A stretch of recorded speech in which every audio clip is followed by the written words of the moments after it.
Sup Shredders, my name is Logan aka Spiderhands and welcome to an SP Reacts where today we've got the entirety of an album from an act named I.AP titled The Zookeeper. And if we switch over to here, this is not the first I've reviewed of I.AP's work. We've previously reviewed their album I.AP. Now this latest album, it's 10 tracks but to now 13 there are some really there is some genuine heft to some of these pieces. We're going to listen through each of these tracks from start till finish, and we're going to hear what we think.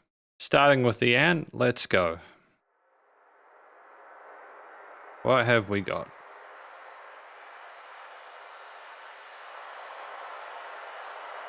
Get that art up on there.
Interesting transfer texturally there.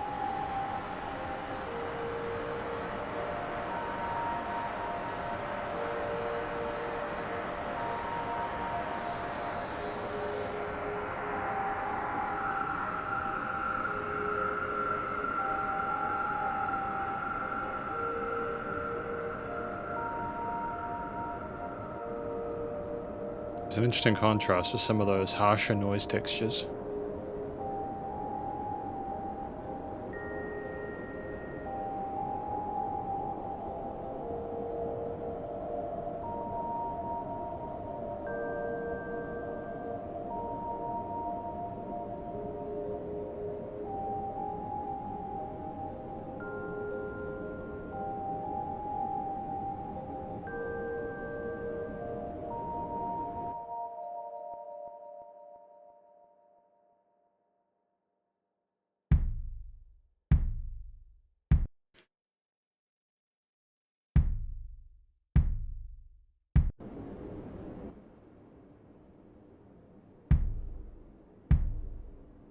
Really playing with listener expectations, aren't they?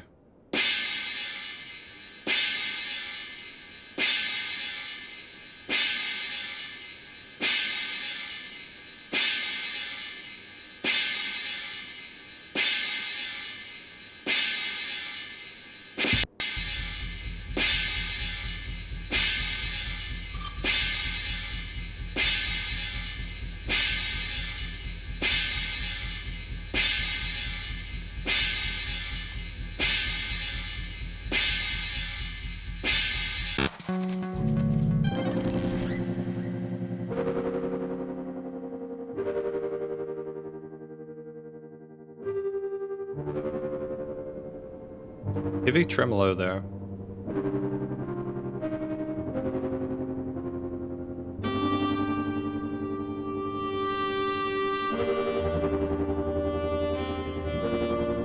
Bit of violining on those guitars, or is that a saxophone?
Is that skittering meant to be like the ant? Like an ASMR-ish kind of thing or something like that. But that was the ant, track number 1. In each of these post-song sections, I'm going to be providing a mini conclusion, mini analysis of everything from lyrics and vocals all the way through to studio production, and then there'll be an overall conclusion at the end with any applicable constructive critique, and then finally my general thoughts from a listener's perspective. But first of all, what do we think this track is about? There are no vocals. I can only take the title and how it corresponds to the music. I assume the skittering that we have at the end of the track is representative of like ants scurrying over something or another. Maybe the music that happens beforehand is your life until you start noticing the ants. I'm not quite sure. The track itself at 4 minutes 57 is most prominently instrumental with some noise and ambient textures. There are a mixture of a different variety of instruments such as drums, keys, I think there's some saxophone or guitar parts there. There's some bass drums and some heavy crashes and stuff like that. A whole lot of different instruments at one point where it goes through 3 different themes. But the start of the piece effectively is basically a serum synthesizer with a white noise, like oscillator. It's just pushing that windiness through, and you have that boom, boom, boom, boom, boom, boom, that really pretty sounding melody, and it arpeggiates a chord, and then you go to the next one, and it goes backwards and forwards for a while until it changes textures. Therefore, I think justifying continuation of that melody. It's a track where there are varying chapters, and I have the feeling that this is going to be something that occurs throughout each of these songs within this album. I don't necessarily mind that as long as it seems purposeful, There's a sweetness and reverb tails to a lot of this, but there's also some glitchy transitions there. There's also some immensely naked parts, such as those kicks there, which are kind of awkward with the way they flow with their chord note patterns there at a slower tempo. You get juxtapositions of presentations of certain things in terms of how they sound and how they're processed, and I think that's clearly a deliberate decision on I.AP.'s part. It's an interesting choice to just have those many crashes at around that 3 minute 30 mark. I wasn't necessarily expecting it to be as aggressive sounding as it was, but I nonetheless feel like, again, we're trying to make paintings with music, and this is how you do it. The heavy tremolo on the guitars or key parts there with the extended chords adds a kind of sleepiness and nighttime jazziness element to it that I think corresponds neatly to some of the dreamy textures that we have with those keys at the start of the piece. There is an inherent connection that I can understand there, even if there are some parallels and chromaticisms and unexpected turns within the way that those progress. The use of those kind of flat second intervals there for that immense tension alongside again the skittering and those kind of noises at the end, I think is just more messing with the listener. If anything else, it's going, how can we make the listener feel one thing and then immediately switch to the other? The way that those synths rise up and they go wow, wow, wow, wow, with that fuzziness there, they crescendo and then they go back down there. It sounds like an alarm system going off, like something has gone terribly wrong. But I feel that's testament to both the composition and a production maturity that I feel is going to make this album rather intriguing. I've got no complaints about how it was written. I'm familiar with this kind of music. I've reviewed a fair bit of it before. Thematically, there are individual chord progressions and arpeggios that are played that are major or minor, leaning with extensions and maybe ninths and stuff. But ultimately, it doesn't have a core overall concept musically. It's basically transitioning between completely different feelings to kind of give you more parts of a whole as opposed to the whole thing at once. So ultimately, I just feel like it just indicates immediately, hey, this album is either going to be for you or it's not. But I do appreciate the production value in terms of the way that the different keys, the guitars, the saxophones, the synth leads, the noisy ambient textures were presented. I like that we knew to have some drier elements such as those basses and crashes, as well as some more kind of lush elements such as the keys at the start. And it really does make for a fascinating experience. We have panning decisions going left and right in the stereo field with those crescendoing synths at the end, for example. And there's interesting use of Foley as well with the kind of rustling textures near the end. We have 9 Little Midgets, track number 2. And bird sounds.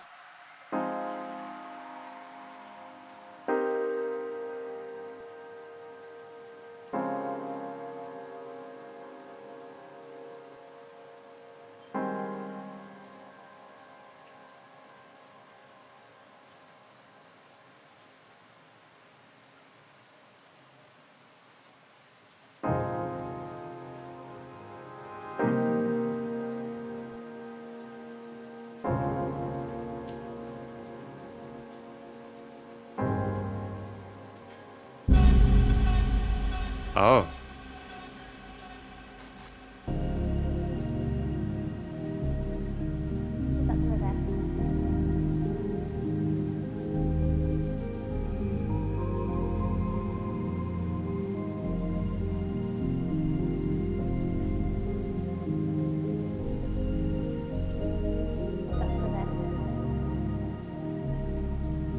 Not quite sure what she's saying.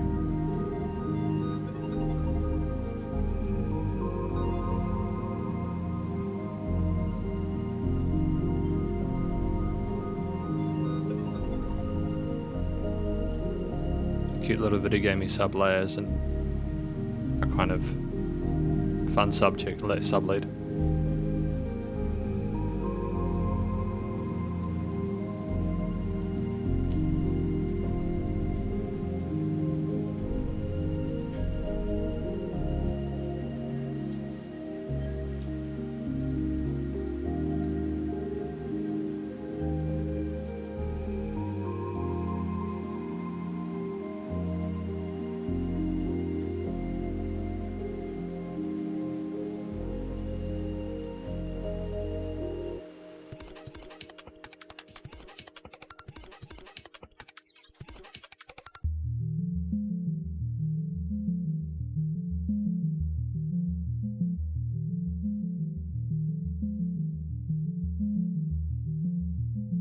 It's kind of like a movie in audio format, isn't it?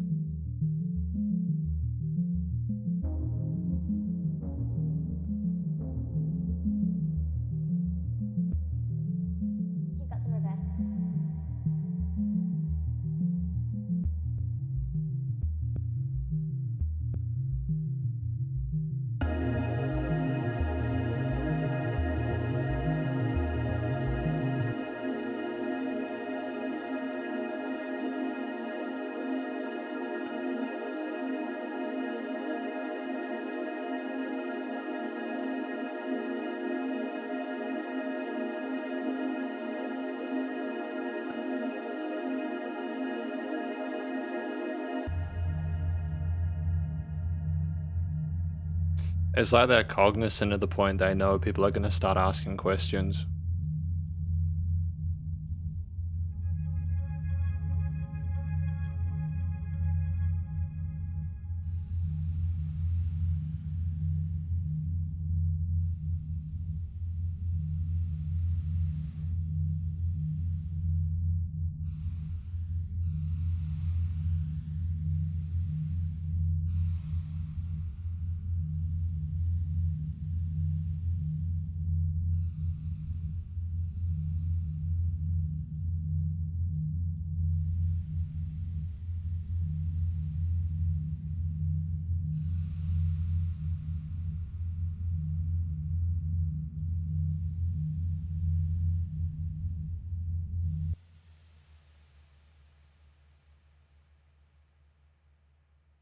You've got some reverse.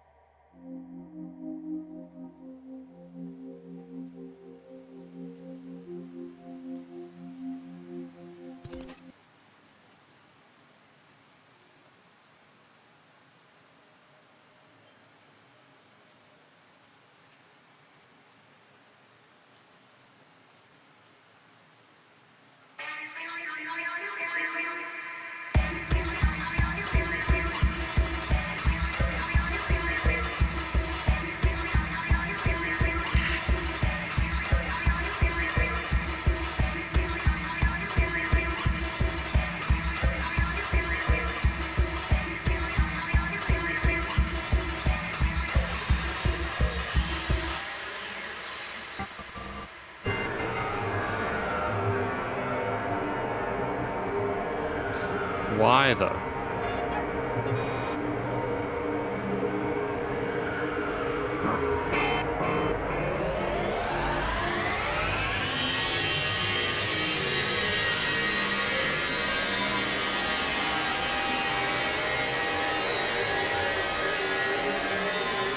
Why?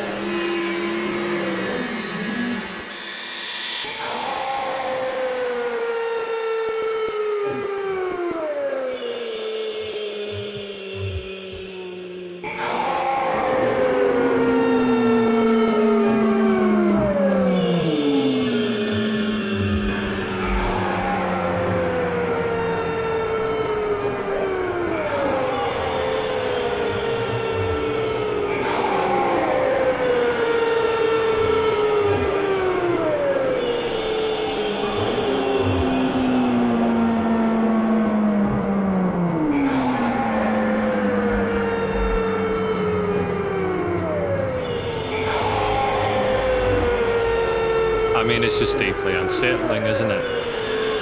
Really.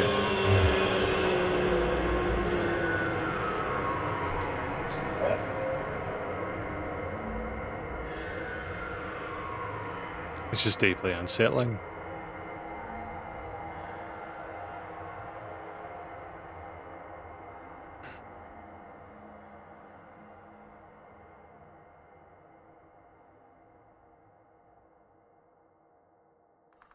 So that was 9 Little Midgets. We started this track really neatly. There was some bird sounds, a little bit of foley there. Kind of sounded promising there with those first few chords on the keys. But it just eventually mutates into something thoroughly unpredictable. We are thoroughly uninterested in maintaining a specific aesthetic throughout a track. We're constantly moving between louder and less intense parts, niching them together, having keys or synth pads or something last a bit longer than we would really expect them to before going down below again. It's like you've got all these individual inputs that are popping off at random times just when, for example, you know the listener's going to get a little bit too used to it and then eventually want a new thing. I do like that we had, again, some nicer sounds there. I appreciate the chord progressions that we did have there. They are a lovely contrast to some of the screaming and the mechanical fury that we have later on in the track, you know. Around the 45-second mark, there's this wonderful kind of future bass-ish kind of synthesizer that we have there with just a really neat ninth harmony there. It's very pretty sounding in the ether. And we have these varying other key arpeggios like alongside that, and it's very lovingly textured and crafted. And I think it does kind of move forward within the spirit of what we had initially. And we have the rain going in the background there, which I think works really neatly to provide maybe that sound of the rainforest where the birds are, for example, which kind of fits alongside the Zookeeper theme. And we continue on to this lower kind of sort of pan drumish kind of thing there with some interesting percussive notes there, very subtle with a low end resonance there, not too much high there. So when you do have things on top, they're a lot brighter than it, and they stand up perpetually for as long as they exist within that spectrum. We do stay with that theme a while there. It's not as chaotic as it might seem at face value. It's just that when you do have a shift, it is often so drastic that it kind of kicks you in the teeth a little bit. Although to be fair, that roar that we have later on is something that you build up to. You have moments of glitchiness there. You have some faster kind of like four to the floor kind of like grooves there, kind of letting you know, hey, things are about to get louder. Some busy kind of wow, wow, wow, wow, wow kind of synthesizers there being a bit sort of wacky sounding, inferring that there's been a burst of energy or excitement until we get into, again, the screaming of the instruments. That massive riser there, and then wow, the distortion on those is just feral and brutal, and it just seems a complete contrast to what you might have had beforehand. There's a little girl that talks at certain points. I'm wondering if she's one of the midgets, or maybe she was talking to the midgets, and then the midgets are the ones that are screaming at the end. But eventually those screams even fade out. Everything blurs into quiet, and you ultimately leave this track wondering what occurred, what story you were meant to gather from that.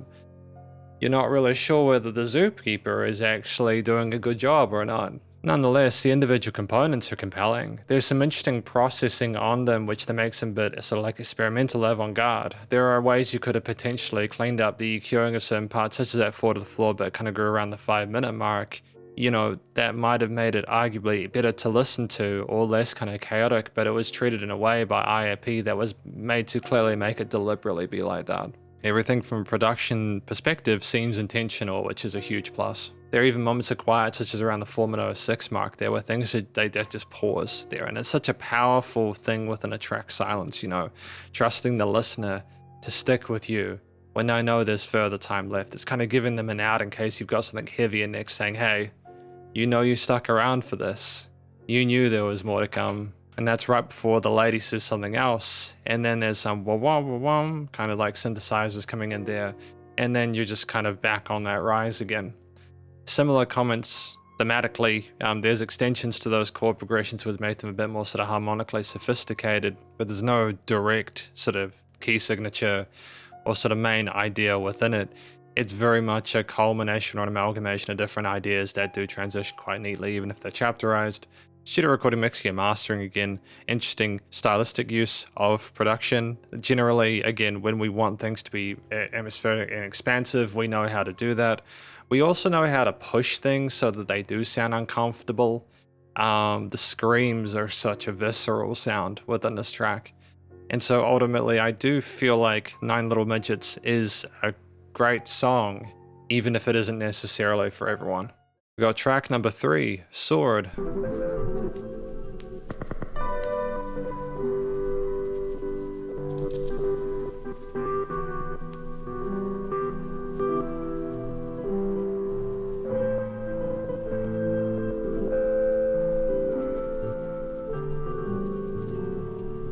It's just kind of a bit tuned to a chopped classical piece, isn't it?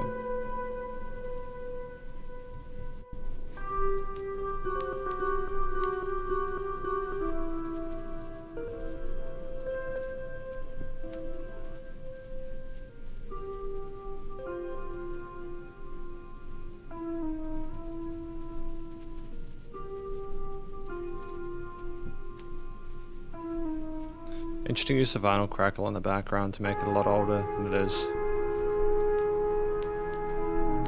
That could also be the rustle that we hear at the end, to be fair.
I'm just wondering how they're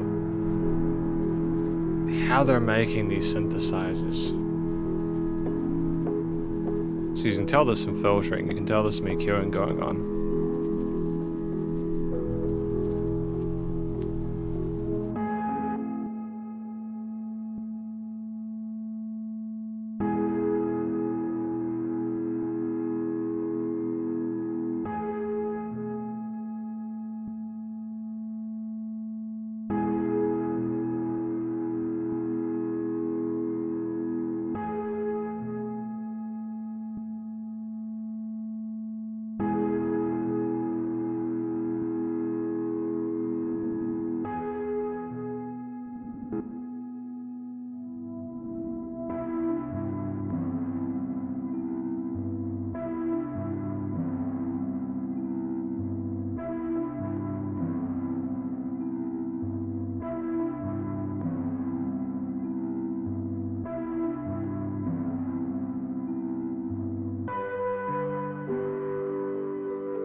Great caller response. Between his little tippy taps.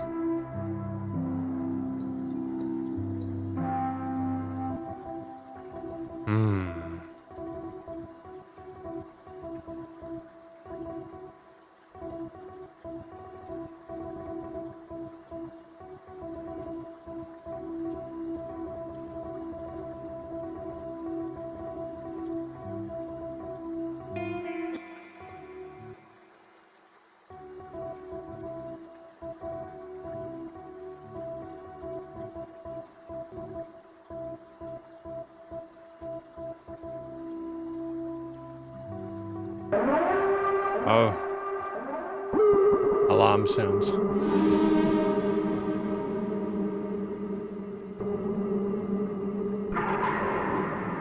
I was enjoying it. Very peaceful sounding up until this point.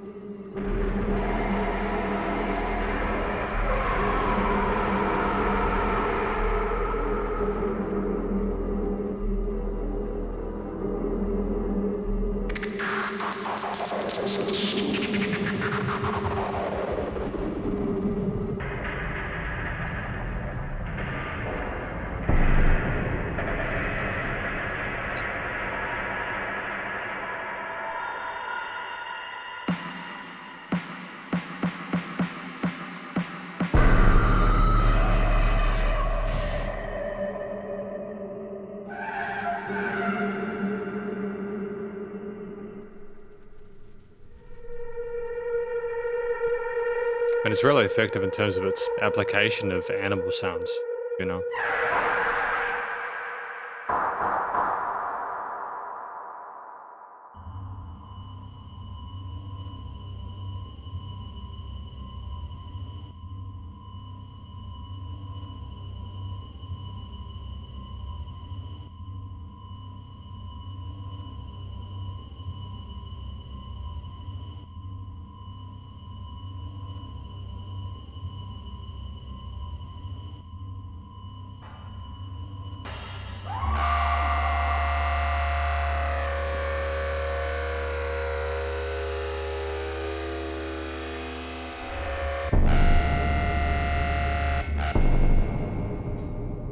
It just sounds like gunshots, alarm sounds, and explosions.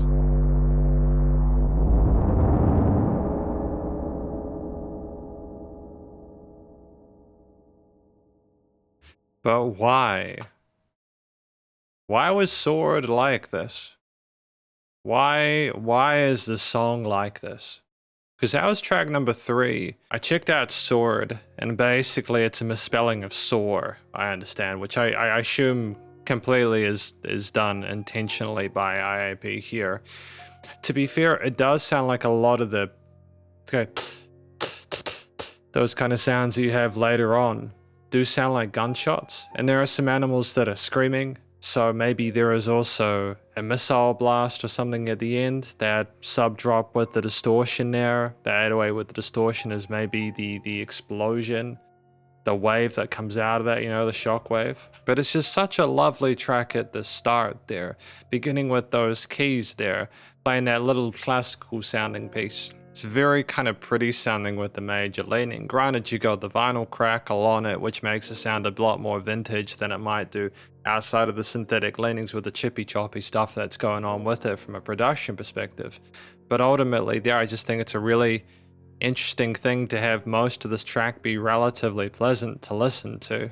You don't stay on the straight keys for long. You do have call and responses between different sort of lead elements there, and they twinkle in the night sky.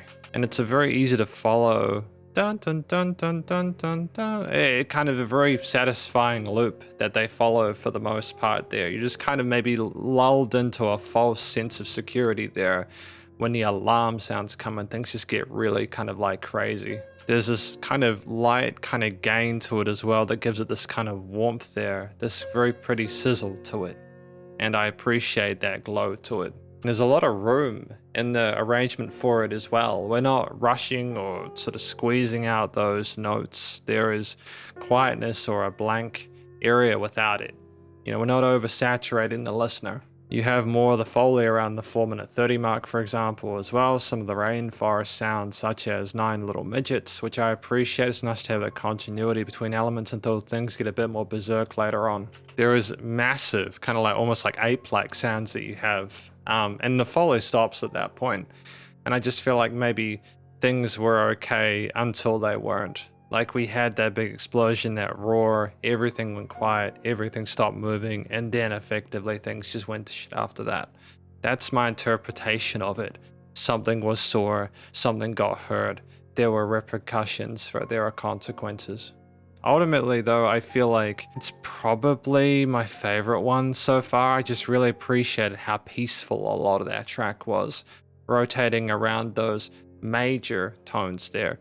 Even if it was a little bit modulated or kind of like chopped, it still sounded great. And I have to admit, I also appreciate the sound design on like an almost sort of cinematic commercial grade perspective from those post element parts A.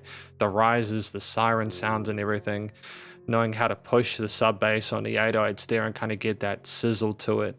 It's very cool. Like the studio production throughout this album has been very good so far. I like the range of dynamics we have between the quiets and louds. And I can kind of imagine these three things coming together to a certain amount. You wouldn't gather it by the titles, but that's exactly why you listen to the music in the first place, to be able to get those bits of nuance there. You have this weird kind of sinister tone though around the 6-minute mark there that just sits there and simmers in the shadows, and it does make you feel a bit anxious listening to that after those screams. And we have some dubstepish kind of synths as well, like just an array of different featured timbres. We do typically harmonize well. It's not completely chaotic and chromatic, it's just I have to admire how they go between those different chapters like that, those different pages. And it's just as a closing note on the production, it's great to have the compression hold at the right speed and attack and everything like that. But for things to kind of reach that ceiling and kind of peter out afterwards in a slower way, you can tell there are these reverb tails on things that let them sort of float in a fiery way. It's just, yeah, it's truly interesting original music. But we have I.AP, ABCDEFGHIJKLMNOP. That's going to be a tricky one to put a title card on.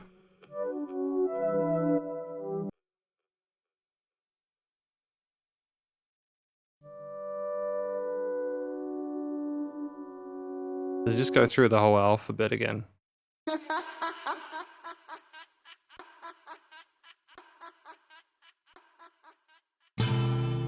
Why laughing though?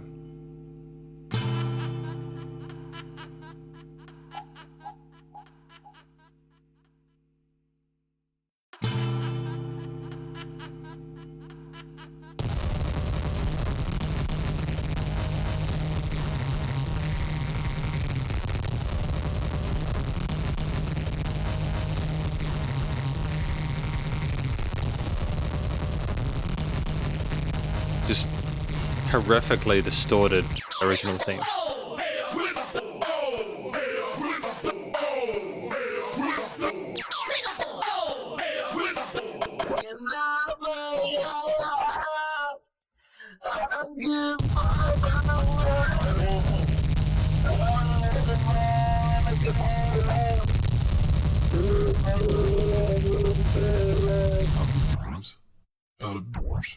Smoking God.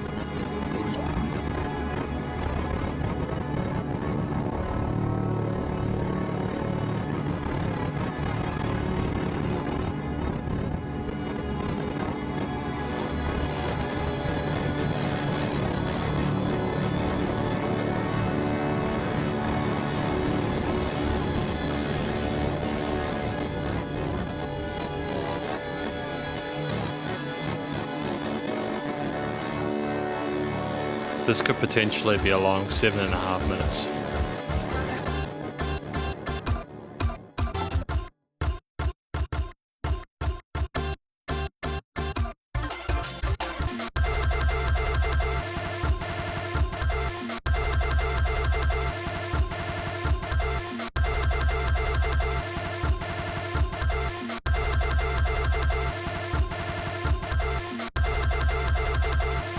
I assume that's a sample pad, isn't it? We just got the Let's go.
It's just...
I mean, the panning is fantastic. I like the way that the automation is working in that regard.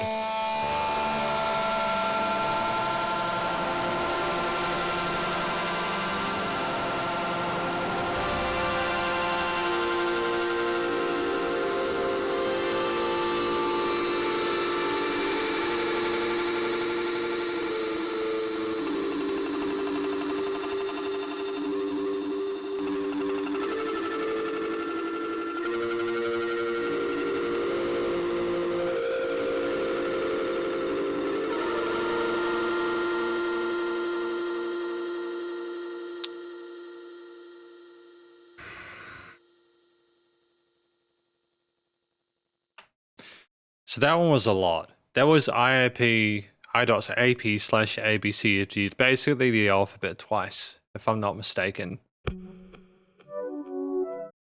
The track is just so much to absorb. And I don't know if I enjoyed my time with it. I think it's just almost, with the vocal parts especially, it's just a little bit too random for me to necessarily understand. Is it that because we've got all the letters of the alphabet, we're putting everything into it? Because we have that first flute part, and then we just have nothing. And then there is just a whole bunch of things. We have kind of just absolutely fragmented, busted sounding sort of synthesizers there, like kind of sort of riff underneath that you can kind of imagine could be kind of almost metalish, but it's too chugged to really be discernible. You have these you have just a plethora of different vocal parts with words being said but just chopped so that you don't necessarily understand that many of them, apart from a smoking gun part. And there's a kind of a frenetic bass underneath a lot of that, which is just gritty and just like gain soaked, and it's just so feisty and fiery. We have some fun sort of chopped ideas around the 2-minute mark there, some sort of like some Vocaloid kind of stuff, which is fun, some early 2010s electronic stuff, but we don't commit to it. We don't really commit to it. And it's just kind of random to the point where you feel like you're constantly being blueballed. And as we go further into the track, it's very difficult not to zone out, because it's almost like you can't really anchor yourself to anything. There's just nothing that particularly grabs you because you're so used to the randomness. You know, you can go back through it and find a different thing you remember, oh, that was there, but there's nothing that particularly captures your attention and makes you want to listen through it again. I think if anything, this track is more a true stress test of your tolerance for the kind of music that I.AP makes there. If you can get through the inherent jarring randomness of it, you're probably going to enjoy the rest of the album. There are some kind of sizzly kind of risers and sort of heavily modulated vocal effects as we go through the piece there further on, and it's not all just kind of kicking your teeth in. But there are also parts where just kind of things flicker backwards and forwards, like you're in some sort of like echo chamber, and it's very sort of like surreal and disconcerting. It makes you wonder, is this more of an attempt to make a song, or is this more of an experiment for the listener themselves? Because, you know, you have pretty little guitar riffs like at 5:58, you know, that sound very pleasant with the slides and the ideas and the concepts like that, you know, they're easy to sort of fathom. And there's maybe about like 10 or 15 different individual concepts you could potentially spin into a track. It's just in the 7.5-minute track, it's just a very long time of randomness. And I don't know if I necessarily enjoyed it. I think that I prefer randomness when it's in shorter amounts. Like the 5 minutes for the ant was good. I appreciate that. We went through a lot of different angles, but you had that natural kind of like downshift there, add that 5 mark due to it being finished. Granted, there's dynamic range within this track, but there's also such pushing there that it really just kind of tests your patience with it. So ultimately, I mean, I think I listen to this and I go, you know, like, would I recommend listening to this to someone? I feel like if you enjoyed the first 3 tracks, you will like it, but I would definitely not start with this piece, which again makes sense. It's the 4th. Ultimately, again, there are longer tracks on this album. There's like 5. There's at least 4 longer tracks in this, but I do think it's still kind of fascinating. It's just explicitly kind of gatekeeping itself to those who are really into that avant-garde sort of stuff. It is very personal to I.AP. I think there was some fantastic production work on the chopping and editing of the vocal parts. It would have taken a tremendous amount of time to get them to sort of lay the way they had. I can also imagine some of the sequencing and sort of like the drum machine or sample looping kind of stuff that was going on was quite technical. We clearly have prowess in post. This is all very deliberate. I have to give them shout out for that. I am impressed with the way that they carry themselves. It's just not going to be for everyone. But music doesn't need to be in order to be effective. We've got Gallow, track number 5.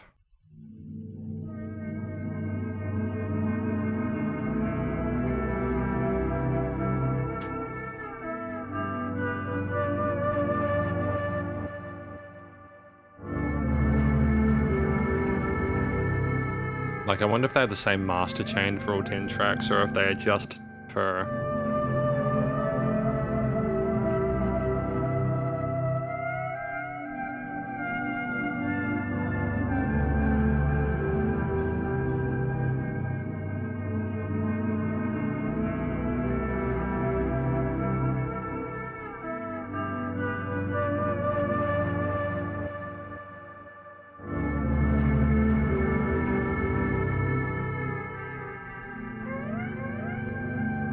Cute slide guitar.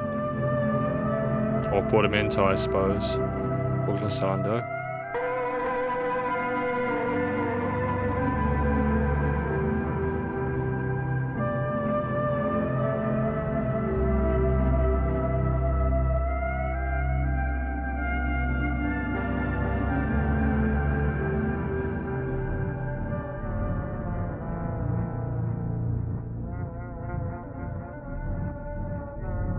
Rather a sad, uncertain trumpet in the background, doesn't it?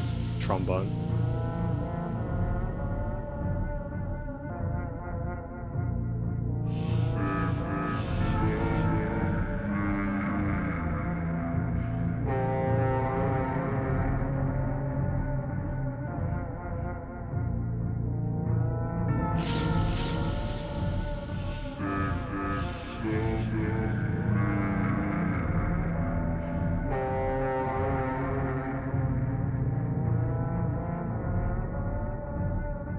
That constant march forward as well.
Yeah, this is genuinely unpleasant.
It's just like when music is screaming at you, and that's almost exclusively what you have outside of heavily slowed down vocals that sound mutated, and you really do feel a sense of disconnect from any sort of genuine positive appreciation of it, outside of appreciating the work that went into crafting the effects chains, or the fact that it's still does sound musical.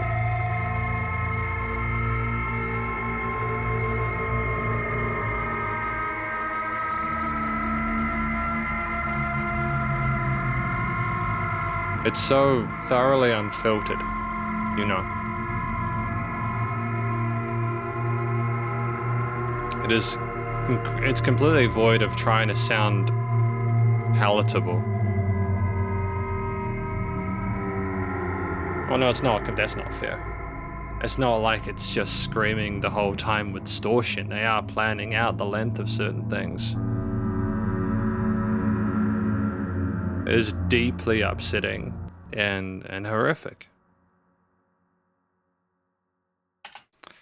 So that was Gallow, track number 5. I'm going to assume it's what it feels like to go to the gallows there with the screaming and almost like your life flashing before your eyes as you're about to get your head chopped off.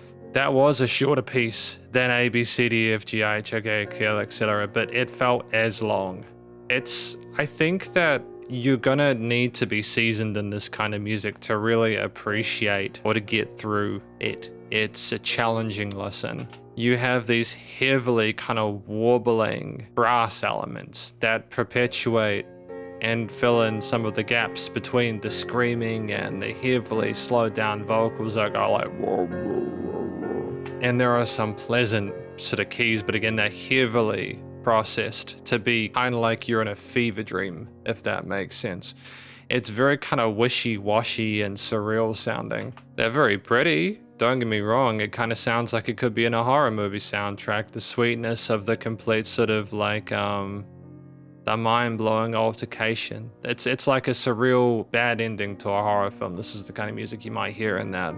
Kind of reminds me a little bit of the end of The Shining to a certain extent. And you have this bass underneath the screaming sounds, and it's just so foreboding and ominous with those notes there. It's not trying to set a precedent. There's marching as well, like you're moving forward. The legions of the damned are at your doorstep. It's very spooky.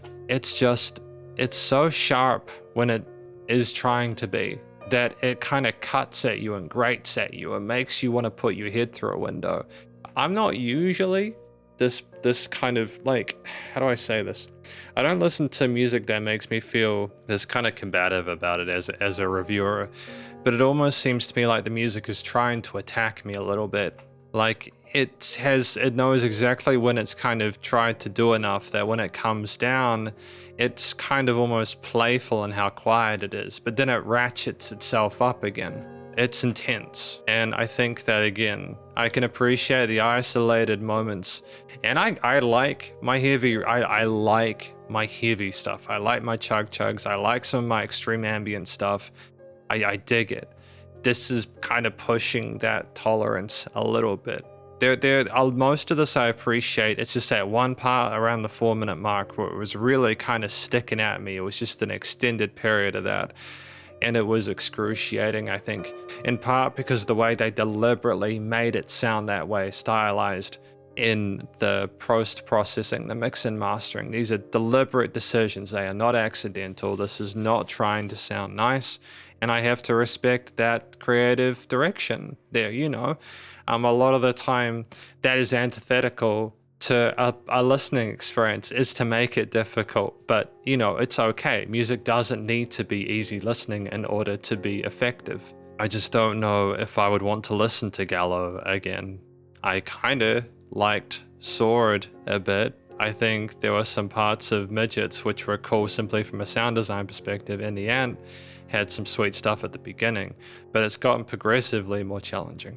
Ultimately though, again, I do appreciate the use of the slowed down vocals, the way they kind of pitch shifted and modulated that to sort of make it seem very sort of like distinct, like again, you were having a fever dream. And we're at the halfway point. Track number 6, July.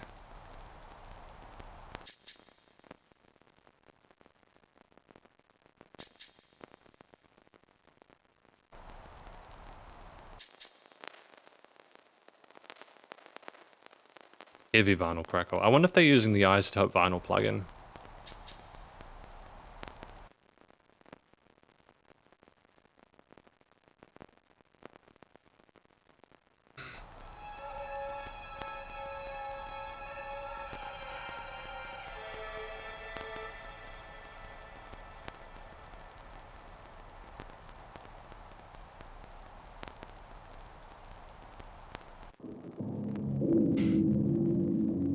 we're allergic to developing a theme. At least at this point.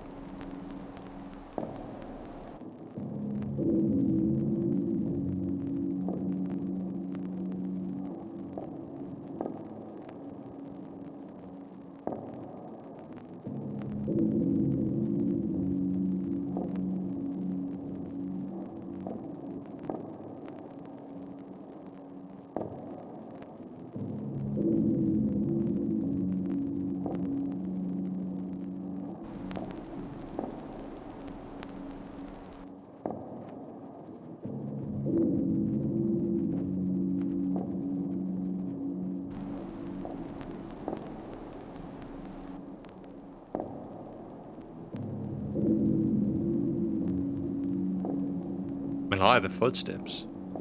I don't know where they're walking to, but it's kind of neat to have them.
No.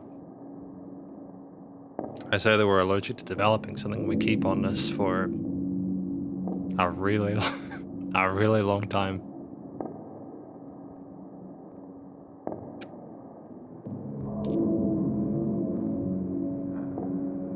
Well played.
Now we're back to the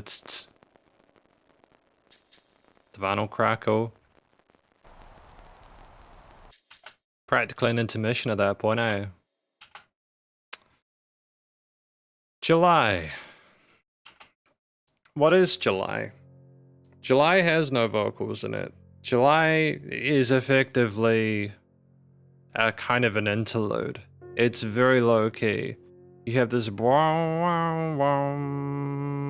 and you have footsteps. And either side of that is this expanse, the 6 minutes 22. You have vinyl crackle there to fill in the emptiness. When that is absent, it is noticeable. Seems a lot emptier and a lot more quiet. It is there for the first half, for a lot of it, but it does disappear later on, and then it re-enters as I understand it, if I'm not mistaken. As for why you have two kind of hi-hats there during the crackle, I'm not sure. I think it's just to make it less random, to have some sort of pattern, something you can kind of click onto. I presume that maybe we are walking through something, though I'm not quite sure what we are walking to. It sounds very cold. The use of those windy, noisy textures makes it seem relatively barren. It's interesting having the footsteps walking somewhere. Maybe that is their interpretation of them walking through the place that they live at that point in time. I'm not quite sure.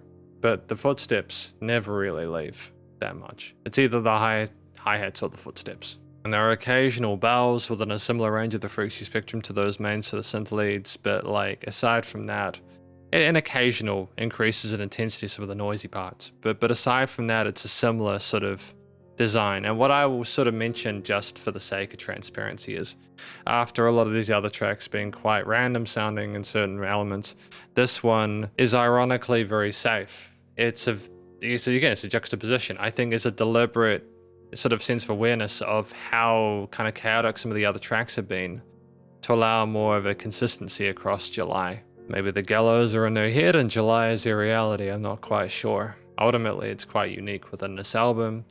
Does it make good use of the 6 minutes 22? I feel like if you end up turning your brain off a little bit and kind of just like taking it in and sort of like waking up and then going, oh, okay, I get it. It's very, very sort of like curious and creative with the vinyl crackle. That is something that's continued throughout this album. It does make it seem like it's revisiting old memories, if I'm not mistaken. Ultimately though, very simple theme, probably the third sort of main theme we've had throughout this, minor leaning, if I'm not mistaken there, but relatively melancholic at the same time, not trying to be too down in the dumps. It's almost like we're handing out, you know, some rations for those that need something a bit more straightforward. Ultimately though, I think that's the second shortest track in the album. We are left with another 4 songs, the D minor song being 9.5 minutes, which is one of the longest songs I think I've ever reviewed, to be fair. But nonetheless, I do appreciate the sound design. Again, I think July, if I'm honest, is probably one of my favorite tracks off of this album, simply for being more sort of straightforward to a certain extent. D minor song, let's go.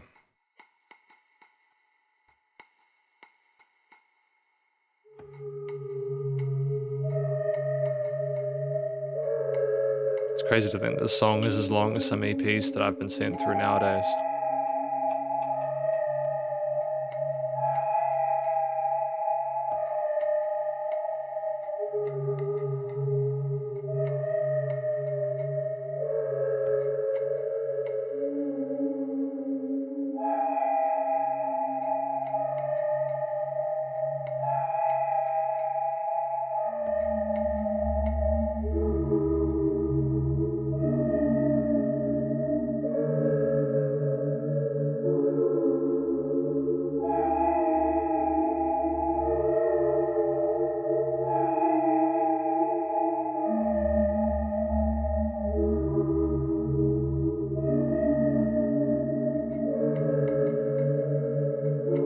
But why the tippy taps on the left side?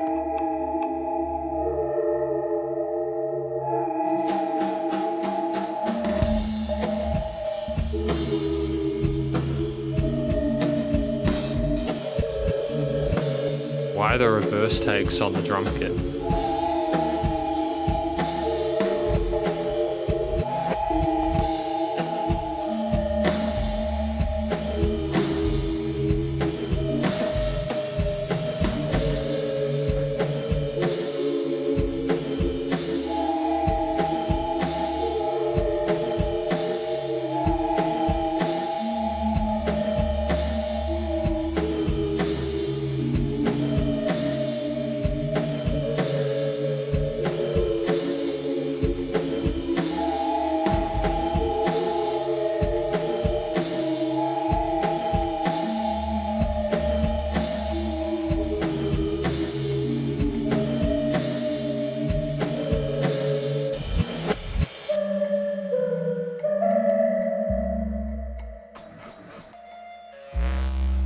Oh. Are we divorcing ourselves from the D minor now?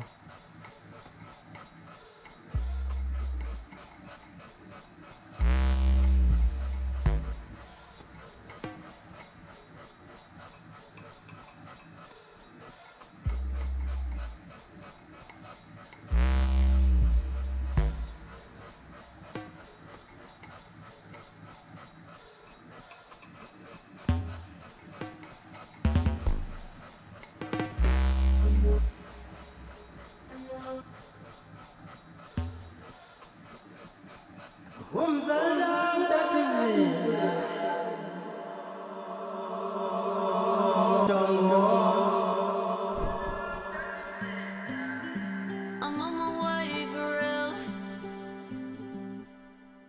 Feeling some type of way for real. Just facts and no shade. Yeah, I'm on my way.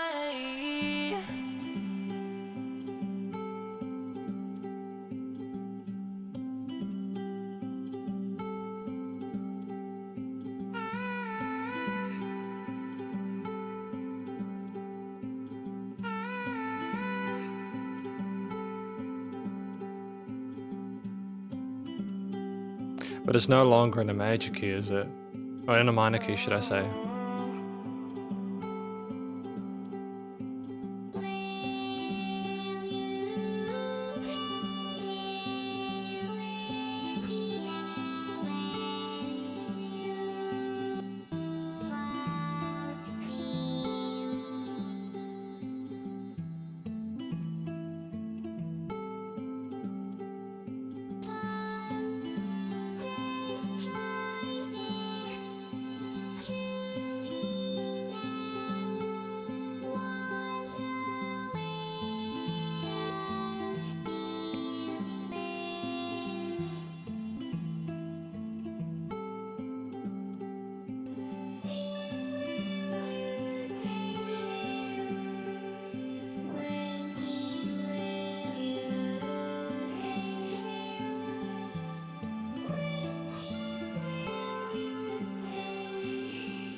I assume that's potentially a singer we've sung, or that we've hired maybe, or, you know.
Just where are we headed with it though? How does that part where we feel a certain way translate to this?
And that's it. That was the D minor song. What do we say about the D minor song? I mean, it sounds minorish at the beginning. It does move into a major later on, although we kind of go through this feeling of someone a certain way. And we have some interesting vocal runs, and the ladies' vocals sound really pretty. We've got solid vocal technique on those takes there. Bit of vocal modulation, pitch shifting them occasionally. But it's relatively minimalist at the same time. And I feel like we separate ourselves into different chapters as per usual. But it's 9.5 minutes. The clock ticking at the start is an interesting sort of like test. It's ambient. It's like, why is the percussion doing that? As we come in with that spooky sounding synth that kind of warbles and sort of like gains presence over time, you're kind of wondering what the point of it is. And like, you're familiar with previous tracks on this album, so you understand that it's probably going to be leading to somewhere, and it'll either stick the landing and continue with that for 6 or so minutes, such as July, although maybe in a 9-minute form factor or a 9.5-minute form factor as per the D minor song, or it will do something completely different. In this situation, it did something completely different. You had this drum take that came in, and I can't tell if it was polymetric or just offbeat or something like that. Some really fascinating reverse takes in some of those hits. We really had a scuffed sounding drum kit, but at the same time, it was done in a way where it still kind of made sense texturally within the context of the album there. Like a sort of like raw sounding drum kit might have sounded a bit too normal, you know what I mean? With those heavy reverbs and sort of like, you know, like with those heavy reverbs and reverse takes, they're kind of making those kind of sounds to it. It just sounds surreal and like something terrible is going to happen. But as you come in to On My Way, I'm Feel This Way, etc., that kind of stuff around the 3.5-minute mark, it's almost like we separate ourselves into this new context there, where maybe we're just not as anxious or ambivalent about our feelings anymore, and we're trying to communicate them. Although, to be honest, I'm not quite sure. I'm not really sure of a lot of things within this album. It's a dreamy sounding part with those finger-picked parts there. We have some really pretty arpeggios and triads and chords put there. It's nice to listen to that. It almost sounds like it could be a ukulele or a nylon string or something like that. And there are some fun sort of like heavily distorted guitar takes that are faded out, as well as some other synth pads and layers there to make it sound very colorful in the mid-range, with some heavily modulated vocal parts as well, some distorted takes around the 4-minute 20 mark, kind of being more sort of on brand for what we've come to expect from things within the record. And of course, we don't stay on that for too long. For like the last 3.5 minutes or so, it does go to more sort of ambient textures, heavy kind of like moody, soundy ground parts, wind and basses, and not trying to be sort of not trying to commit to like a main lead or anything like that. Just the rustle of an engine there as it kind of peters along in the stratosphere. Granted, we have bird sounds around 850, so at least the machine has birds flying overhead. Everything's kind of coming along a certain way. You're just not sure why the birds are back there at that point. And as you have that kind of chaotic, kind of frenetic, tense sounding bam bam bam kind of theme at the end there, you're like, why? Why is that there? I feel like the biggest question for me with the Zookeeper is why, but it's just something that is just patently so clearly individual and personal to I.AP that you've just got to assume that is just part of the process. Ultimately though, whilst it doesn't necessarily follow the fundamentals of music theory and composition, it's isolated texture. Like it kind of does though, because when the vocals and the nylon strings come in, the finger picking part there, it's fine. It's not like we're deliberately rolling chromatics. It's not like we have an absence of tempo kept by those drum parts at the starting point there. It's just that they're deliberately offbeat, as I understand it, or if I'm not misunderstanding correctly. Maybe that's just the right one.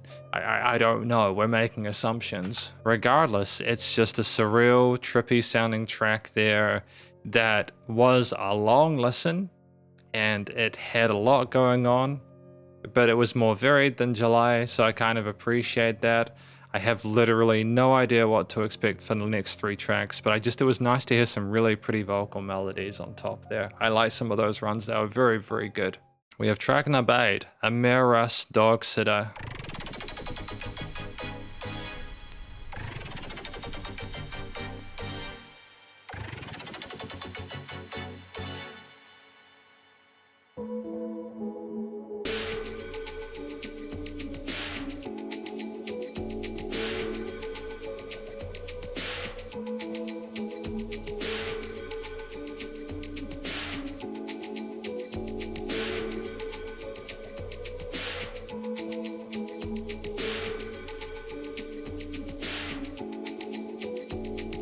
Polymetric or polyrhythmic?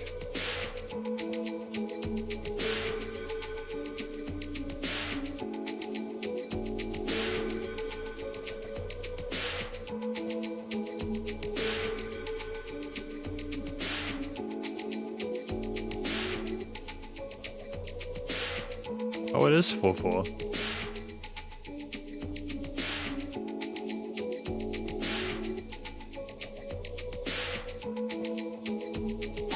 Why is it Amerasdogsida?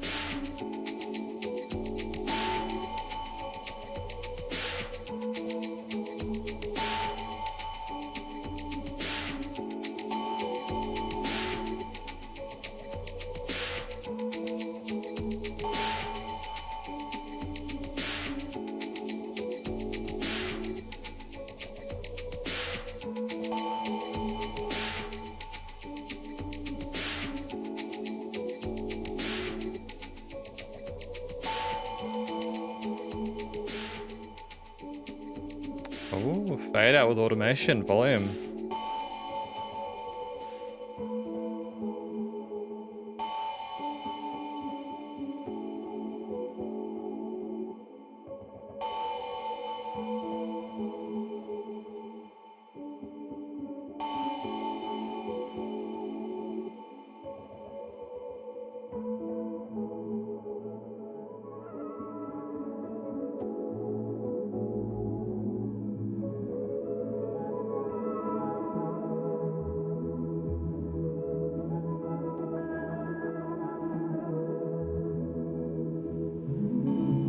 I was about to say, I feel like this would be good if you were into the alternate substance mind. Might be some interesting music to listen to whilst in a heightened state of for perception, but there's also some scary stuff in there, so it might induce a bad trip.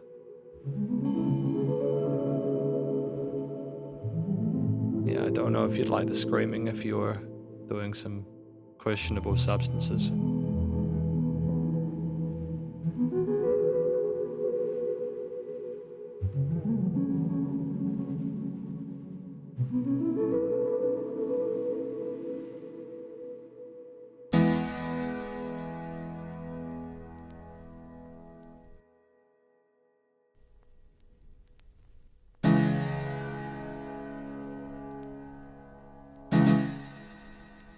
Okay, staccatos.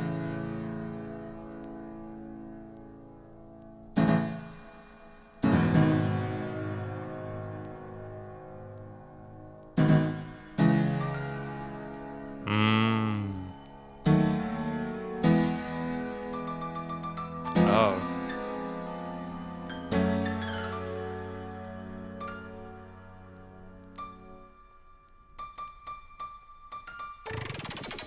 Oh. Okay.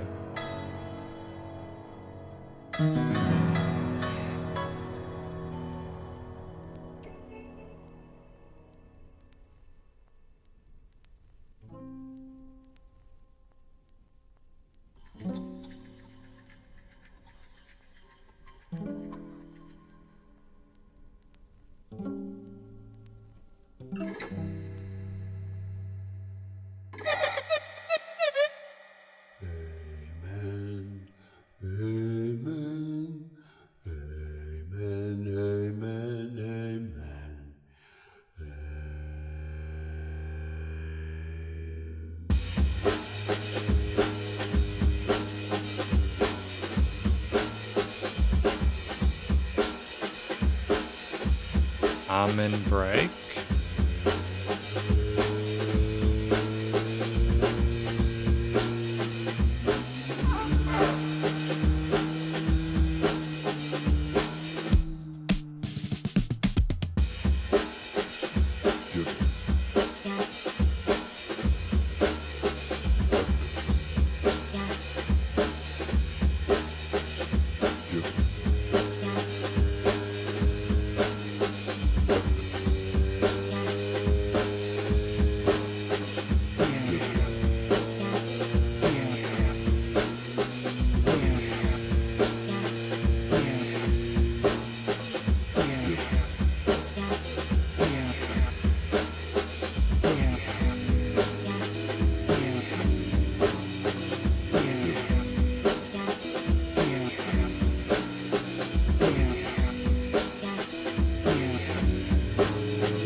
Unironically, I do kind of like the combination of things here. I think having a consistent groove with the drums really helped.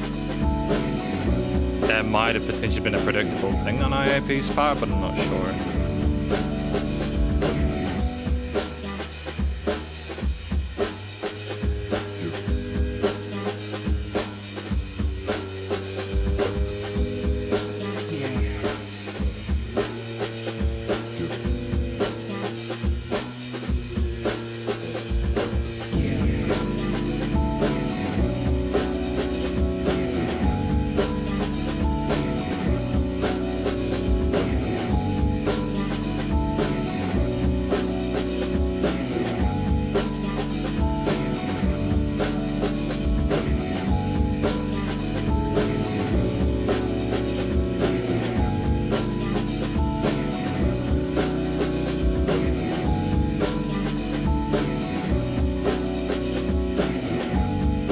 full extensions made through those chords and keys to be overlaid up.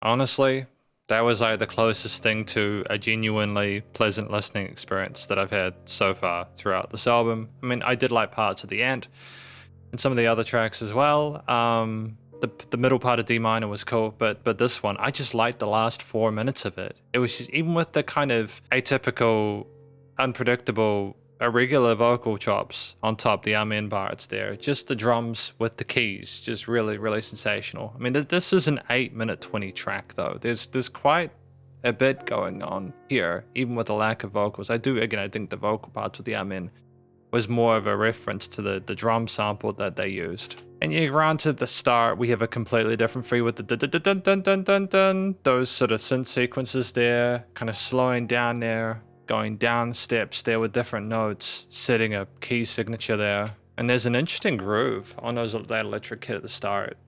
And I think that's maybe an indication of that we're trying to transfer over to the sample later on. And if that's a parallel that we're exploring, I think that's genuinely quite neat. I think it's a similar tempo to the sample we have on the kit near the end. You know, interesting sort of like kind of brash sounding hi-hat, really kind of clashy snare kick combination there. But with the synth pads or the keys on the back of it, it's very pretty sounding, you know. And we sit with that for a while until the chick kind of goes away. And we are left again with the keys by themselves. They're filling the stereo field and frequency spectrum really neatly there. There's no complaints on my end with this track. There is that piano part around the 3-minute mark there where it comes in really, really heavily on their right hand. And there are some interesting sort of arrhythmical kind of staccatoed parts there, which are very tense and dramatic there. And the note choices on the right hand are a little bit unconventional or unusual. I think we're trying to hint at an eventual resolution, which we do get as we go through with the other elements included. Do I understand why we have the keys after the arm and break thing? Not necessarily. Is that something we just come to assume as a normality with I.AP? Yeah, it is, you know. We have the amen, just the vocalists by themselves with varying sort of dry and processed takes there, some bit crushing and modulation and styling there on certain elements as well. And they come through with different vocal chops on top of the kit when the full drum part comes in there. And you've got a theme that's relatively easy to follow along to be honest. And the bass is nice and neat alongside those keys. The low end is well rounded. We have a capacity for a really quiet, well put together track there. It's been rewarding of the fact that we stuck with it for around the first 5 minutes plus every other track beforehand. And we have moments where the keys aren't there, you know, playing through those triads and arpeggios, but at the same time they do return. We're, I think, mindful of the fact that there can be such thing as too much differentiation. And even though we have the vocals and like the sample take us out there at the end without as much coloration, it's still pleasant and charming to listen to. It was nice. I enjoyed it. I thought the extensions to those chords added a bit of sort of nuance and made it very sort of relaxing to listen to. So that's great. You know, that's great. And at this point in the album, I'm kind of looking for that. We've got 2 more to go after this, but just the studio recording, I like the way the vocals are presented in the mix. I think generally it was nice and smooth and authentic use of the sample as well. Great. Melancholy Broth, track number 9. Melancholy Broth, track number 9.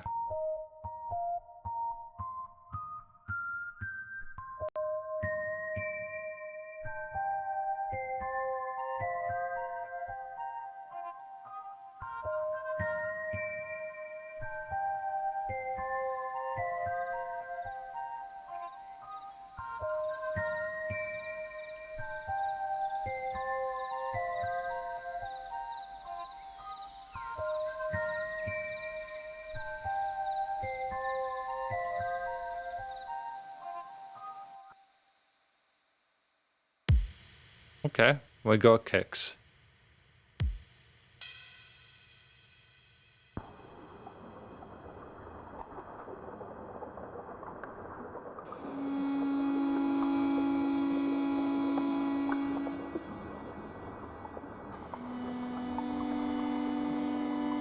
I mean, it does sound like it's bubbling on the side there. So that's neat.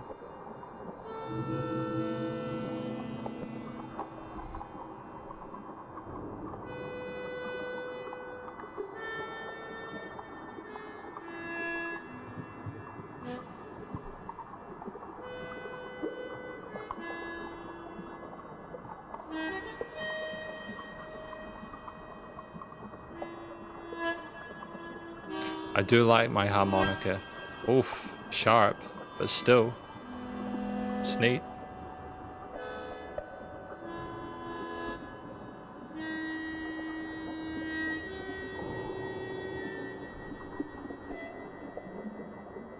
I wonder if that's a G or a D harmonica.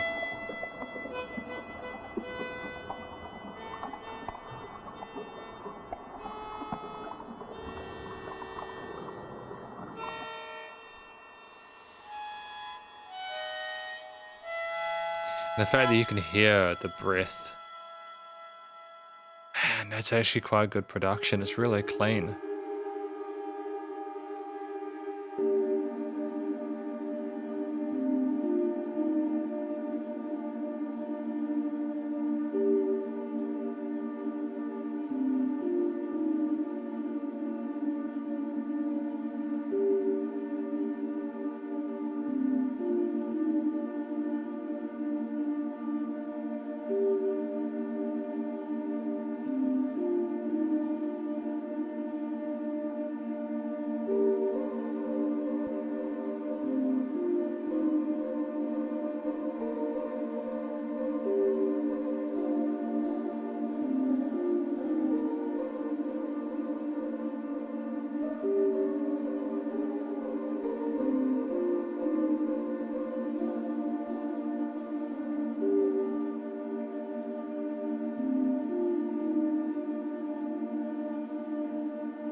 I do miss the harmonica though, if I'm honest. The harmonica was a fun idea.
I mean, it does sound like a broth. It sounds like a big old melting pot.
and you just get used to it, and it just starts kind of washing over you as opposed to kind of being as upsetting.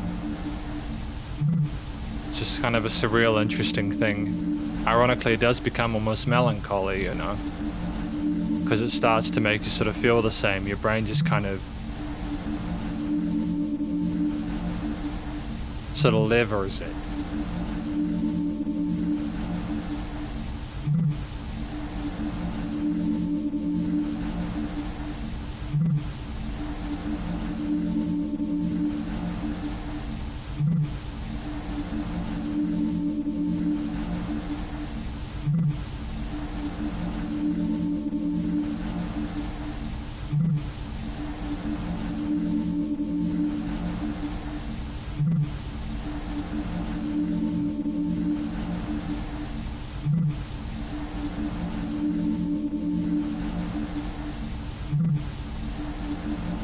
I don't know if I enjoyed it.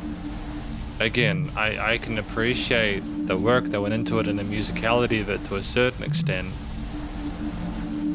But it definitely is a challenging listen.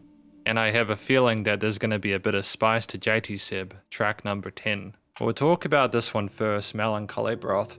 I think that the easiest way to explain it is what occurs with all those different vocal takes in the middle of the piece. They do sound like a one big melting pot of noise.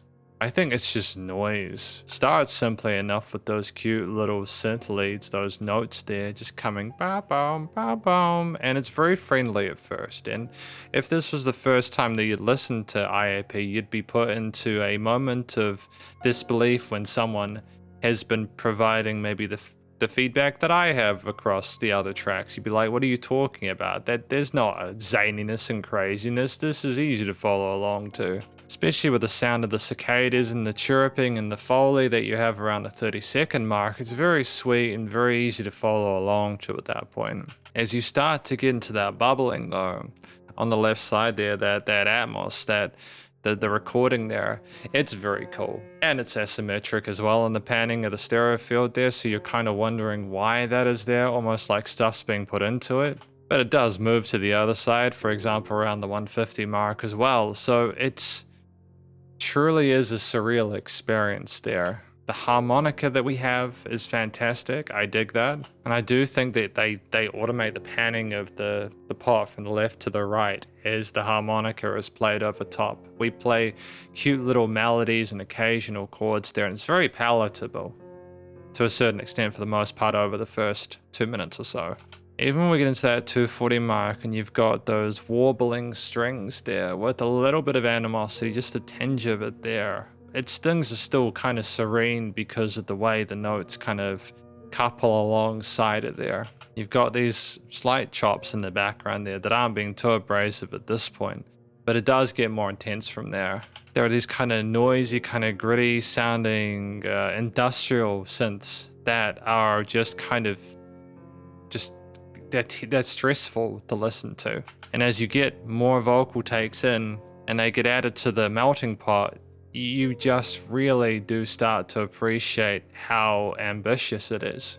It's so loud at the 5-minute mark. It is so viciously loud. It is overwhelming. Granted, it comes down like later on in the track around the 7 to 750 part, but it's just,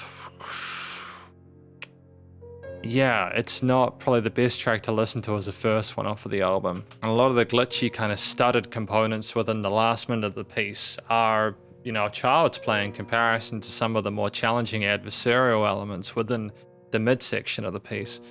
It just, you drank the melancholy broth and then you just come off of it. You come off of it and then you're left with a state of quiet, but not really feeling as much afterward. You're like kind of prepared for the 10th track, but you're still not sure how you're going to be. In terms of structure, like 7.5 minutes is a long song. Do I feel like they fleshed it out well? For the experience that they tried to concoct, yeah, I think it is. I don't think there was any filler. I think that any sort of like ambivalence is deliberate. There is incredible dynamic range to this piece, to the point where it's really pushed around again at a 5 to 6 minute mark, and it's uncomfortable. So it will not be for everyone, but nonetheless, I appreciate sort of the approach that they were going in with that concept there.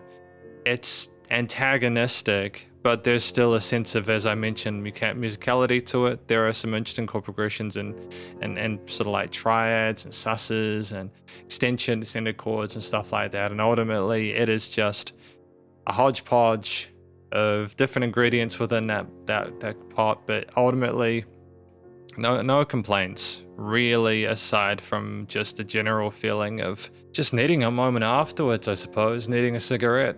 Studio production wise, things were leveled the way they were. There were no accidents. We have JTseB, track number 10, the last song for today.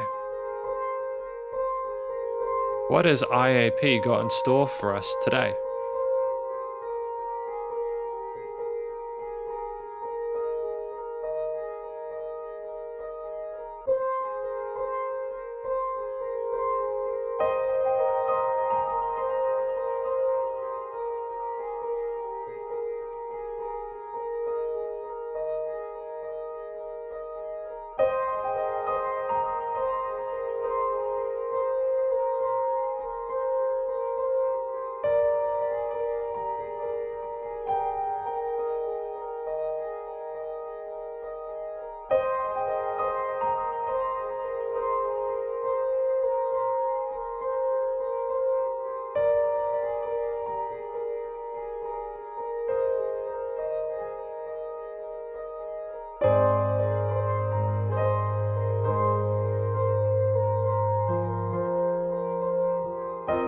I mean, this is extremely pleasant, to be honest.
I mean, the bells are pretty.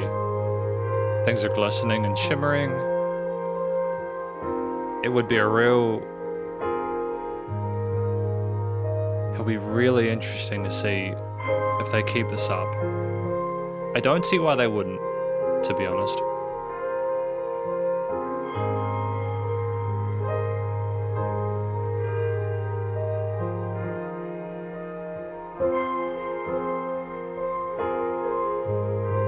I would predict that it'll be relatively chill for the rest of the track.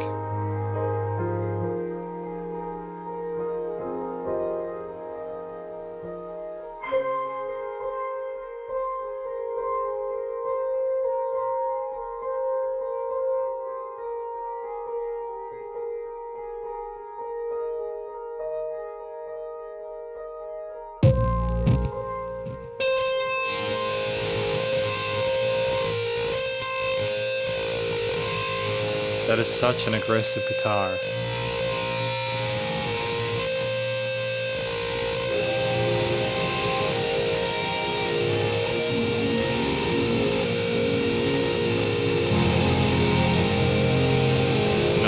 house.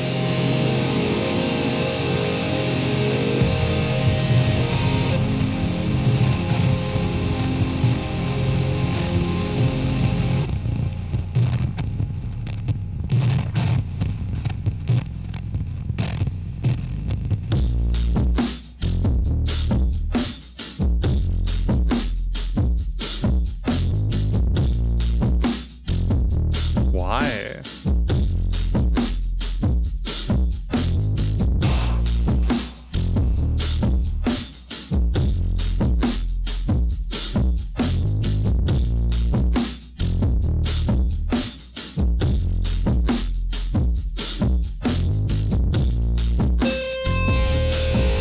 I mean, the guitar is tied together, to be fair.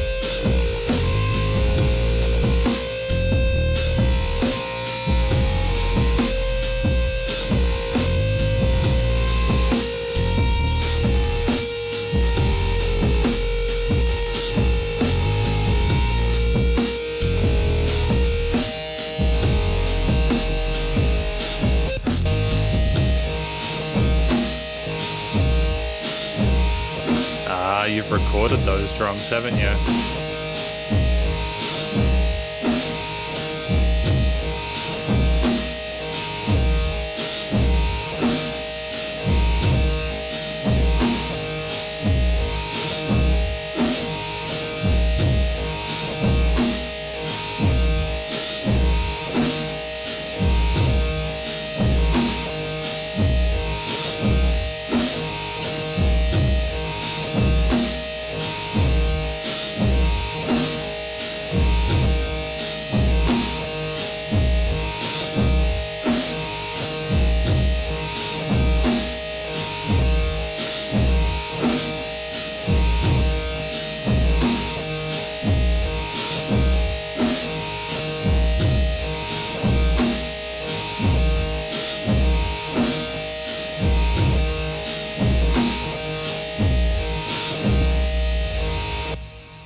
Didn't have a synth solo here.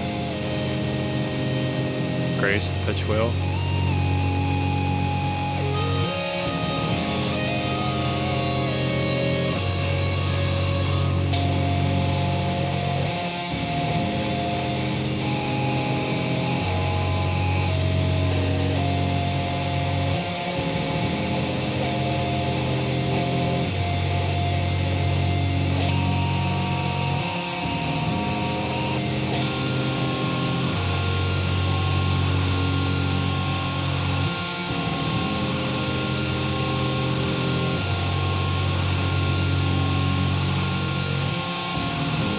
It's interesting to me that I'm more tolerant of this than I am towards some of the synth screaming that's gone on the previous tracks. I think we've just had enough pretty stuff to be able to justify this, and this makes more sense because of Staircase did it a bit more elegantly.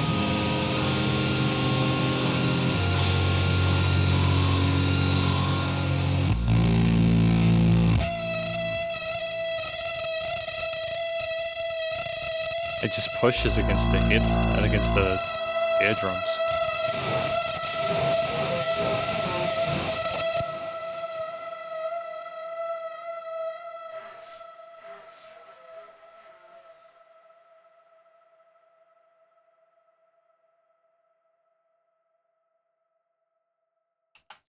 So that was JTseB, track number 10 off of the Zookeeper album. That one was probably my favorite track off of the album, potentially by far.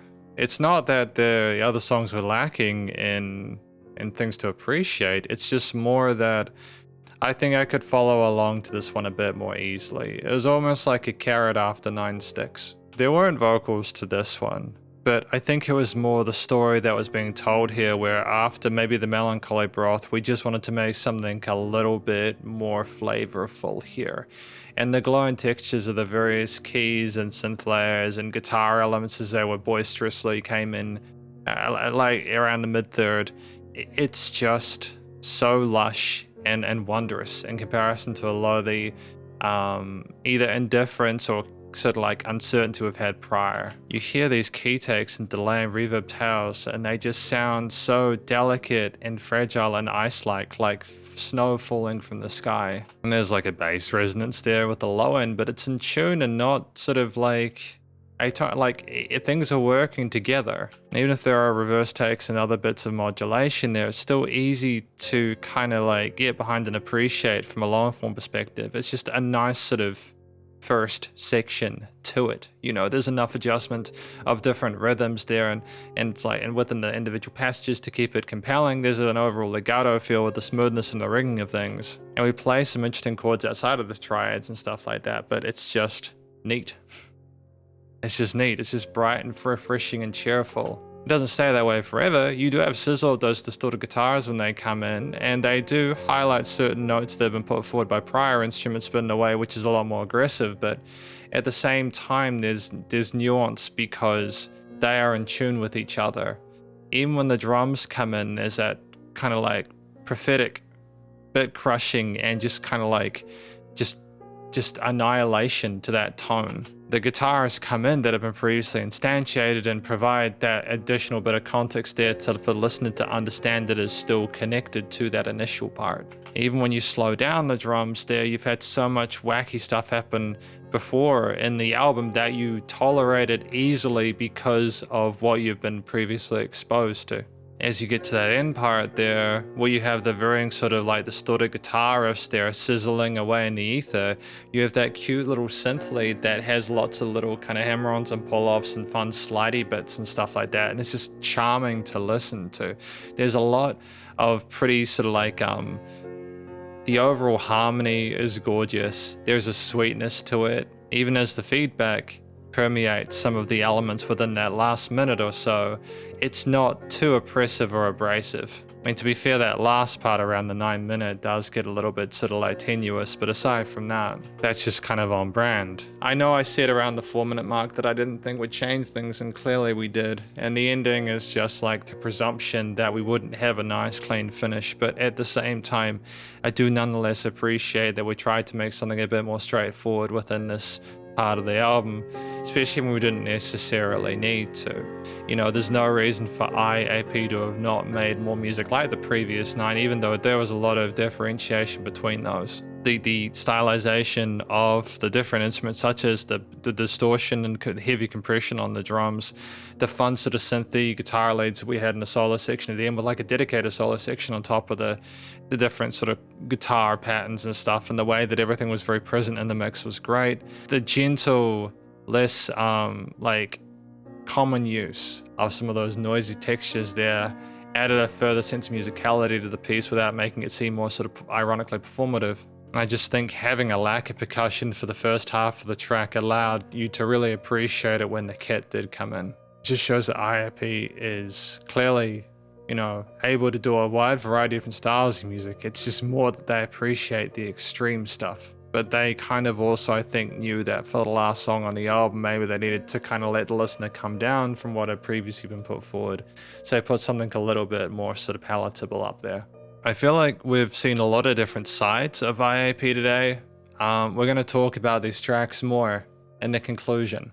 Because welcome to the conclusion where I review of this album from an act named I.AP titled The Zookeeper. In this section, I'll be providing an overall analysis of everything from lyrics and vocals all the way through to studio production, as well as any applicable constructive critique. And then finally, my thoughts from a general listener's perspective. But first of all, what do we think this album is about? I think The Zookeeper, especially with the use of animal foley, could arguably be used to reference animals. There are some bird solos, there are some cicada and insect sounds There are also in Sword the sounds of animals.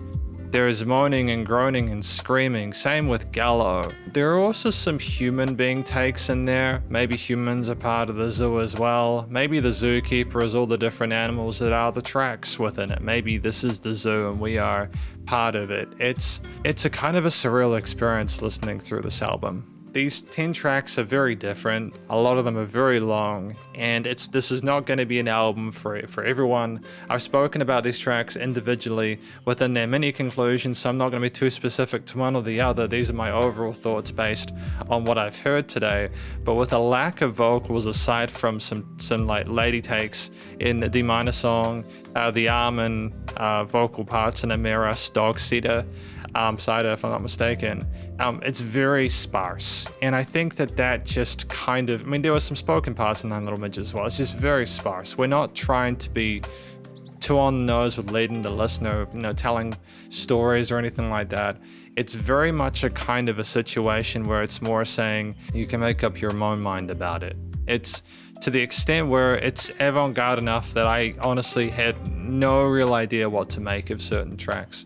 They range between 5 minutes for the Ant all the way through to 9.5 for the D minor song, which was not in D minor the entire time, which is interesting. It could have been the parallel major of, I think, F major, I'm not sure, or the relative major of F major, I'm not sure, but there were 10 different tracks with a variety of different sounds, occasional vocal takes, samples of like there were vinyl crackles and noisy synths and animals and birds and people there, and the vocal technique for the singers when they were there was great. There was distortion, a bit crushing on certain vocal parts there.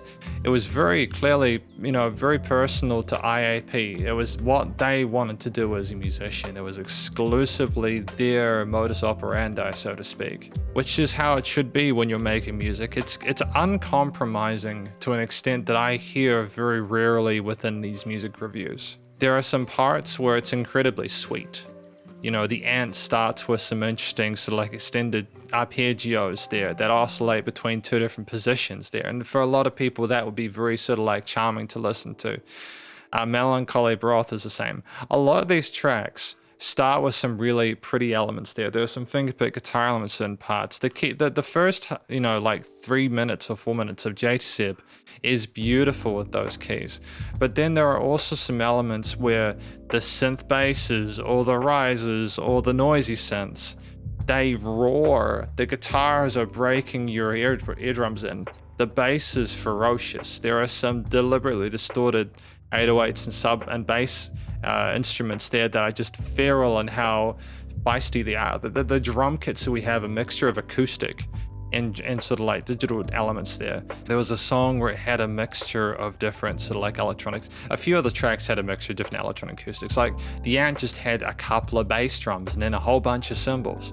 But other songs, like they had sampled drum kits, like the Almond Break sample in Amerasdogsida, but also it's just heavily stylization and JTseB there with the drums just kind of toasted, just absolutely toasted. And we cover our quarters, eighths, triplets, and sixteenths, but we are so adept at it that we even have the drums sometimes start a beat late or something like that. They'll have that loop, and it'll seem sort of disparate and disconnected, and I think that is on purpose, because at other points, everything harmonizes wonderfully, and there's absolutely no doubt about I.AP.'s capacity to be able to make great music. It's just that they don't want to make nice-sounding music all the time, if not most of the time. It's simply they want to express the position of being a zookeeper, and this is how they elaborate on that. There is phenomenal dynamic range to this. There are moments of quiet where there is nothing at all. At other points, especially with tracks like Melancholy, Broth, you've got all these vocal samples and it's piercing your eardrums, and it's incredibly challenging to listen to. It's incredibly challenging to listen to.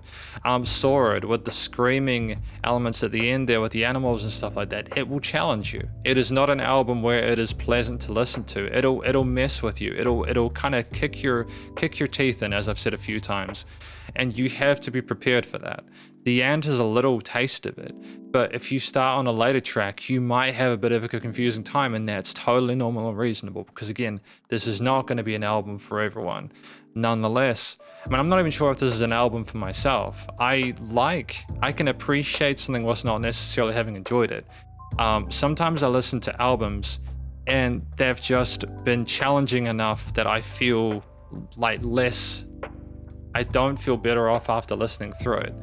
And then it's one of these situations where I don't feel that good after listening through it. I'm glad I reviewed it, but it took a lot to listen through this. I think part of it is that these tracks are so long that when you're in the ring with them, you're in the ring with them for up to like, you know, near 10 minutes. And that's much longer than most songs that are released nowadays.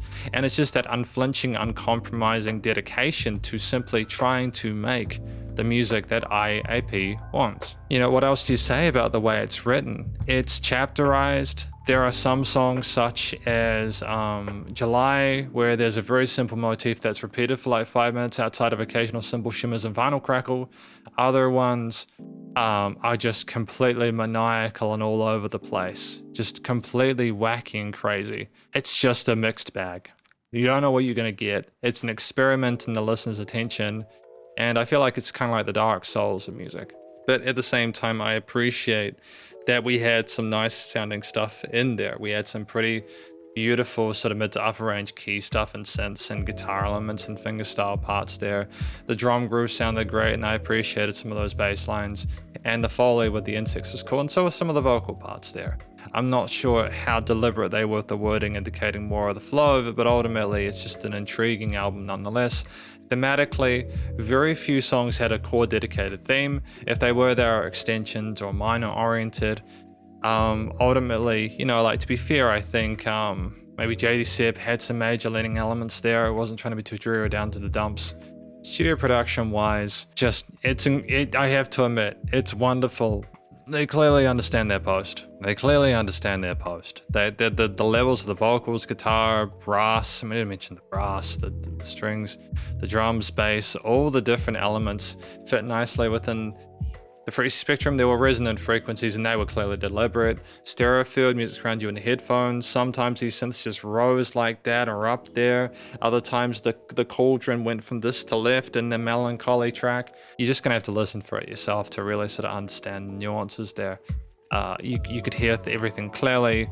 Phenomenal, massive dynamic range, been quite loud from a production perspective as well. Sometimes it was quiet, sometimes it was just brutal. Nice loud bit of pumping, bass compression limiting is handled, and yeah, I don't think anything was overproduced. Just a heavy amount of stylization with bit crushing and plenty of reverse takes.